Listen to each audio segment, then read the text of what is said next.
Salut, c'est Robin, bienvenue dans cette nouvelle vidéo. Alors tu te demandes certainement où je suis parce que là je suis sur une petite terrasse. Donc je suis au Lavandou, c'est dans le Var. Je sais pas si tu connais, en tout cas il fait super chaud. Et juste après cette vidéo, je vais aller faire un tour à la plage. Je te ferai quelques images avec mon nouveau stabilisateur Feiyutech G6+. Alors dans cette vidéo, on va parler des habitudes. Et moi c'est un sujet qui me tient énormément à cœur. Car pour moi ça a totalement changé ma vie de savoir ce qu'est une habitude, de savoir comment la créer, comment la façonner, de savoir ça a tout changé dans ma vie. Et en fait là ce que je vais te partager dans cette vidéo, c'est vraiment tiré de mon livre qui s'appelle Le pouvoir des habitudes.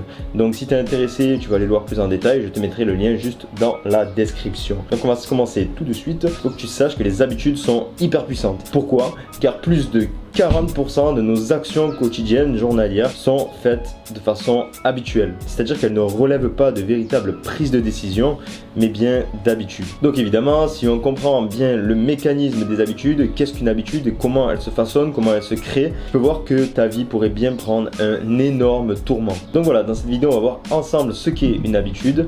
Je te donnerai un test scientifique tiré de ce livre-là, Le pouvoir des habitudes, qui va te prouver voilà, que les habitudes marchent, qui va te permettre de mieux comprendre un petit peu le fonctionnement de tout ça, des habitudes, et te permettre d'en créer à volonté. On va voir ça, mais juste avant, on va regarder mon petit générique.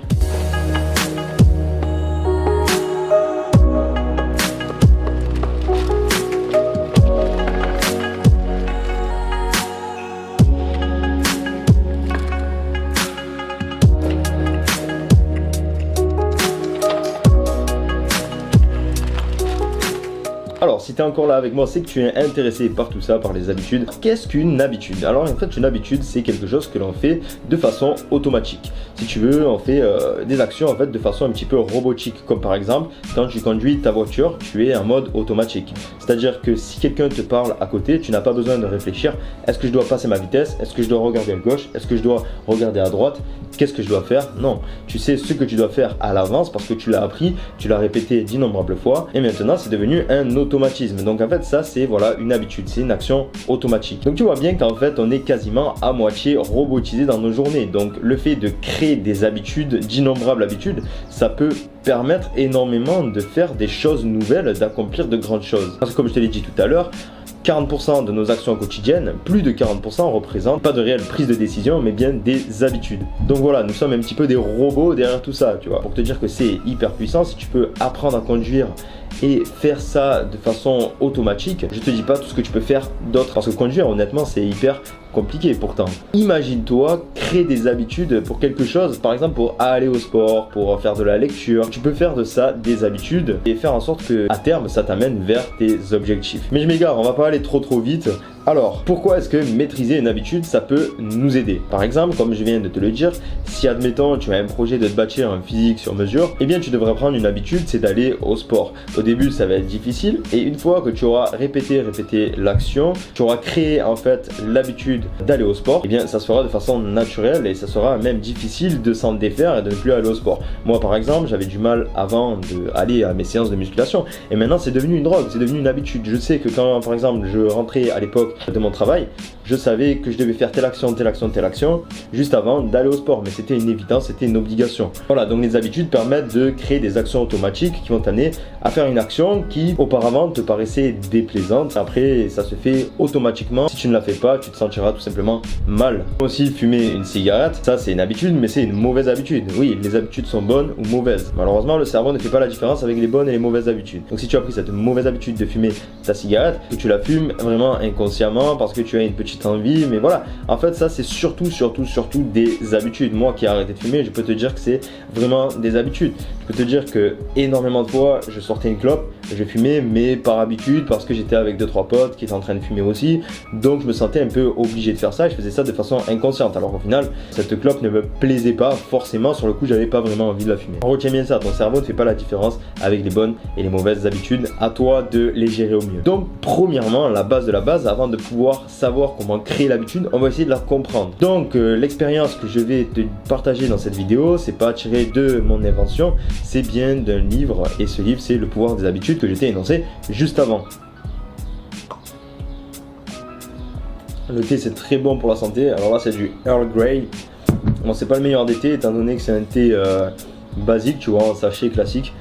Mais bon, ça reste quand même mieux qu'un café ou je sais pas, ou de la malbouffe ou boire du lait avec des céréales, tu vois. Alors en fait, c'est un labyrinthe en forme de T que tu peux voir juste là. Et on y a mis une souris dedans. On a mis un départ, une barrière qui fera un clic au moment donné où ça commencera et qui se lèvera pour que la souris puisse rentrer dans le labyrinthe. Et au bout du labyrinthe, en haut, il y a un morceau de chocolat, donc tu peux le voir sur l'image. Et en fait, cette souris doit partir du point A à la barrière et au moment du clic, elle doit arriver à avancer jusqu'au morceau de chocolat le plus rapidement possible. Donc le but de ça, c'est quoi? Le but de cette expérience, en fait, c'est de voir si la souris arrive de façon directe à aller au chocolat ou si elle galère un peu, de voir si avec le temps, elle arrive plus facilement à aller au chocolat. Tu vois, si elle arrive à créer un automatisme en fait, à savoir le chemin à prendre directement et arriver au chocolat.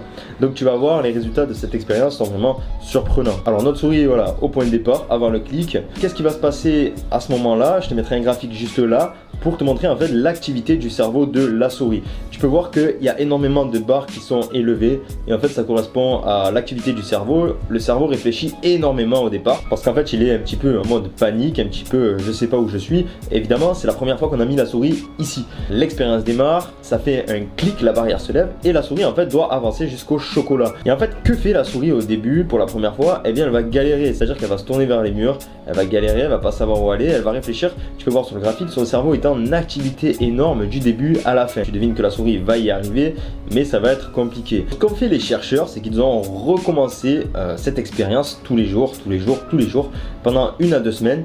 Et qu'est-ce qui s'est passé à la fin? Je te mettrai le graphique juste là. Tu peux voir que l'activité du cerveau diminue. En fait, elle est en activité énorme au départ. Et ça, c'est le moment où la souris est avant le clic, parce qu'elle voit pas où elle est. Son cerveau est en mode réflexion. Où est-ce qu'il est? Qu'est-ce qu'il doit faire? Il ne sait pas. Et au moment du clic, hop, le cerveau de la souris voit où il se situe et sait directement que ça lui est familier, il connaît la marche à suivre et tu vois que l'activité du cerveau diminue jusqu'à remonter à la fin au moment où la souris arrive au chocolat.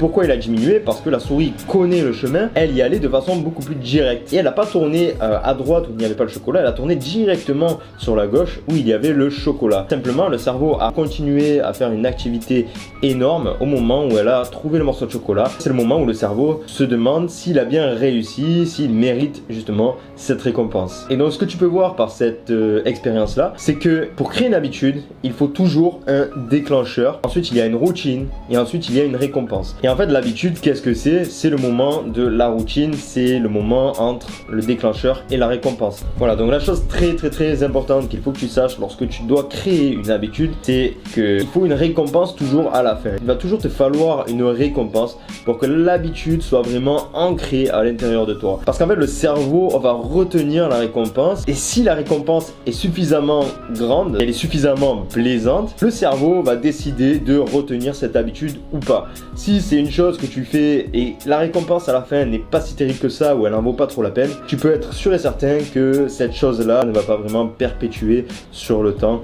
Donc voilà, il faut que tu retiennes ça. Il faut toujours qu'il y ait un déclencheur. Ici c'est le clic, ensuite il y a la routine pour arriver à la récompense. Donc reprenons notre exemple du sport tout à l'heure. Si tu dois aller au sport, donc le déclencheur, qu'est-ce que ça va être? Ça va être que tu dois aller au sport pour te dépenser. La routine, ça va être le fait de lever tes fesses et d'aller direction le sport, de faire ta séance de sport. Et la récompense, ça sera peut-être de manger un bon repas, de prendre une bonne douche chaude et d'être satisfait tout simplement de soi. Par exemple, moi pour faire des vidéos, mon déclencheur, qu'est-ce que c'est? Mon déclencheur, c'est ok, je veux me construire une vie de choix, je veux une vie sur mesure, je veux inspirer des personnes. Ça, c'est mon déclencheur. Ma routine, c'est ok, donc j'ai pris ça en compte.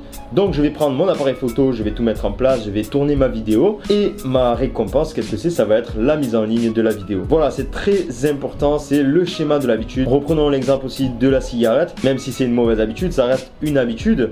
Donc tu retrouves pareil, un déclencheur, tu es avec tes potes et tu te sens obligé de fumer une cigarette, donc tu vas sortir ta cigarette, ça c'est la routine, tu vas fumer ta cigarette, là tu es en mode automatique et la récompense ça va être eh bien d'avoir eu ta dose de nicotine et d'avoir passé un petit moment avec tes amis sympathiques, convivial. Voilà, la vidéo est terminée. Alors je t'invite à t'abonner si tu l'as aimé, je t'invite à me laisser un commentaire pour me dire tout simplement si la vidéo t'a plu ou pour me dire si tu as réussi à créer des habitudes, quelle sorte d'habitude tu as créé dans ta vie. Je t'invite à me laisser un like si si jamais ça t'a plu, moi ça me fait toujours plaisir d'avoir un retour, tu vois, je fournis énormément de travail, ça me fait plaisir d'avoir un retour sur mes vidéos. Je te laisse avec les images de la plage du Lavandou juste à la fin de cette vidéo. Moi je te dis à demain. Changer sa vie c'est un choix. Les amis, si on se bâtit une vie de choix en partant de zéro, je te dis à demain. Ciao ciao.